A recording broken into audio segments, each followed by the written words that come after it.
اگر ہمیں کوئی شخص کہتا ہے کہ شب برات کو اٹھ کے نفل نہ پڑھو، تو بھائی نفل ہم نے پڑھنے اللہ کی رضا کے لیے، ہمیں کسی بندے سے ڈگری لینے کی ضرورت نہیں، نہ تو ہمارے اور رب کے درمیان معاذ اللہ کوئی وسیلہ ہے کہ تو کہے گا تو پڑھیں گے، جب دل کرے گا پڑھیں گے، اور جتنے دل کرے گا پڑھیں گے۔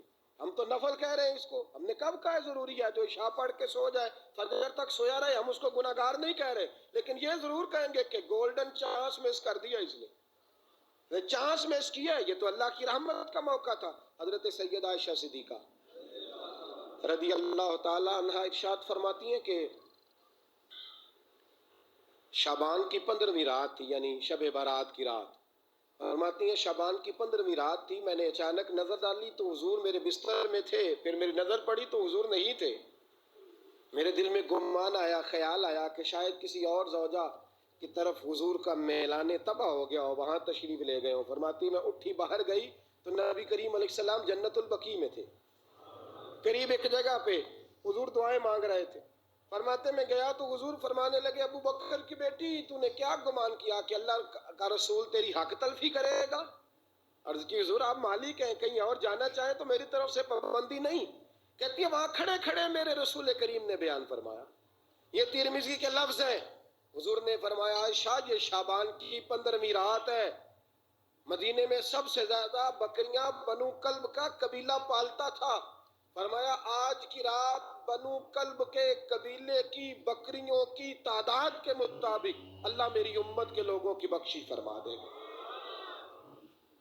یہ وہ رات ہے۔ جناب عائشہ صدیقہ رضی اللہ تعالی عنہ نے بات رات کو سنی تنہائی میں نبی پاک سے، رات کو تنہائی میں حضور سے سنی، سویرے جناب عائشہ نے کل امت کو بتائی۔ اگر یہ بات اہمیت والی نہ ہوتی تو بی بی صاحب آگے روایت کرتی، یہ کتابوں میں، اگر یہ بات اہمیت والی نہ ہوتی تو بی بی صاحب آگے روایت کرتی، یہ کتابوں میں آتی، یہ لوگوں کو بتاتی۔ حضرت عائشہ نے روایت کیا اور مولا علی شیر خدا نے تو کھل کے کہا، ابن ماجہ میں حضرت علی سے پیار کرنے والوں کے لیے الگ عنوان، مولا علی نے کھل کے فرمایا شعبان کی 15ویں رات کو رات عبادت کرنا اور سویرے روزہ رکھنا۔ حضرت علی کا لفظ بائی نہیں سیاستہ میں، رات کو روز عبادت کرنا، دن کو روزہ رکھنا۔ ویسے تو رب کریم ہر روز تہجد کے وقت پہلے آسمان پر نزول اجلال فرماتا ہے اور لوگوں کو فرماتا ہے کوئی بخشش مانگنے والا؟ اور فرمایا ہر روز تہجد کے وقت یہ اعلان ہوتا ہے، پر شب برات کو نا شروع رات سے ہی اعلان شروع ہو جاتا ہے۔ ادھر دیکھو میری طرف، مغرب سے اعلان شروع ہو جائے گا۔ اللہ کرے آپ کو سمجھ آئے، اللہ کرے آپ کو، اور بھائی یہاں باہر لوٹ سیل لگ جائے، یہاں ابھی سیل لگ جائے، 5000 والا جوڑا 1500 میں، تو رش ختم ہوگا۔ اور بھائی اگر یہ لگ جائے، چلو یہ تو دور کی بات ہے نا، ہم تو لنگر والے لوگ ہیں، اگر لنگر کا اعلان ہو جائے کہ بڑا تگڑا ہے، بڑا تگڑا، ہمارے ہاں تو شادی کی روٹی کھلتی ہے تو لوگ آخری روٹی سمجھ کے کھاتے ہیں، تو شاید اللہ ماشاءاللہ یہ آخری ہے، اس کے بعد نہ ملے گی۔ جب اعلان ہوتا ہے اور دعوت ہوتی ہے کہ کھلا ہے جی کھاؤ، کیا حشر ہوتا ہے، کیا انداز ہے۔ مولا علی شیر خدا حدیث روایت کرتے ہیں، رنگ کیا ہے؟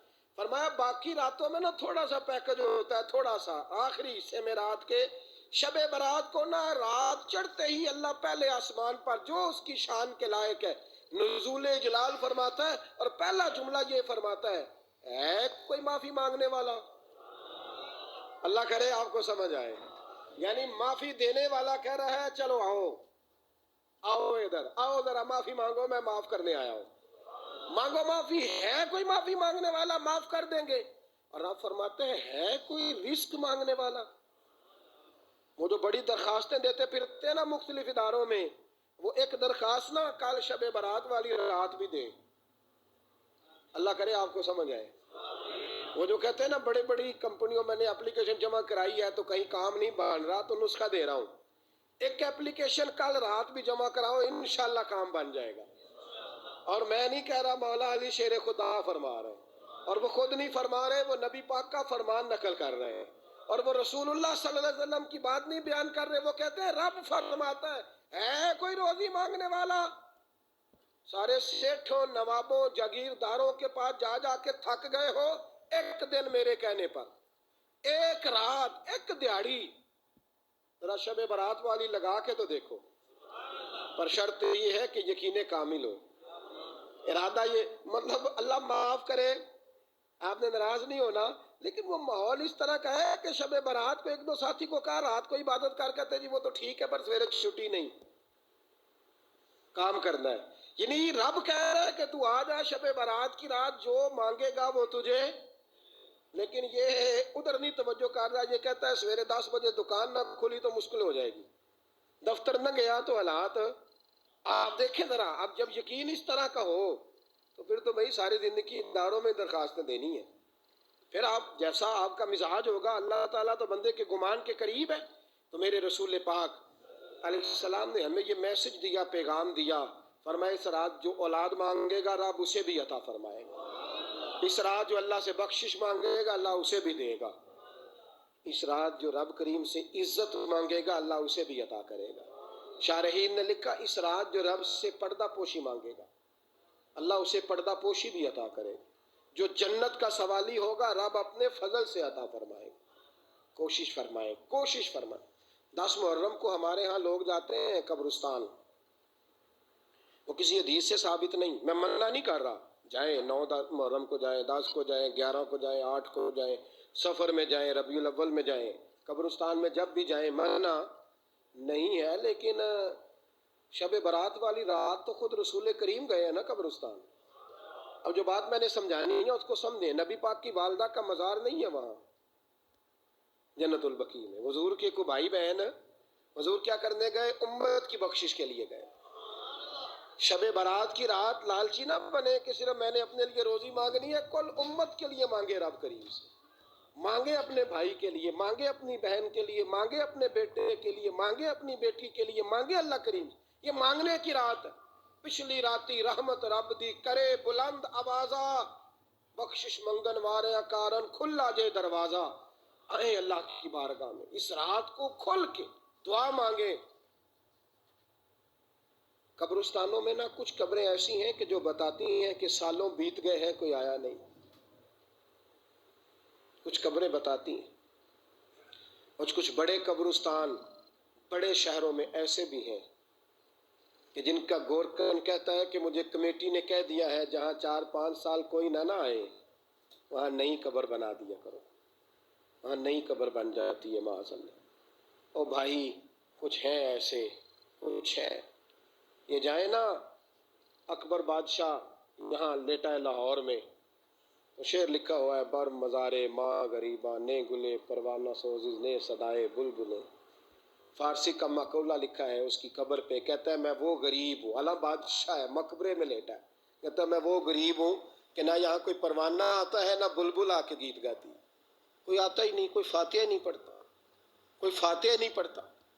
وہ بھائی کئی قبریں ایسی ہیں جن پہ سالوں بیت گئے کوئی لوٹا نہیں.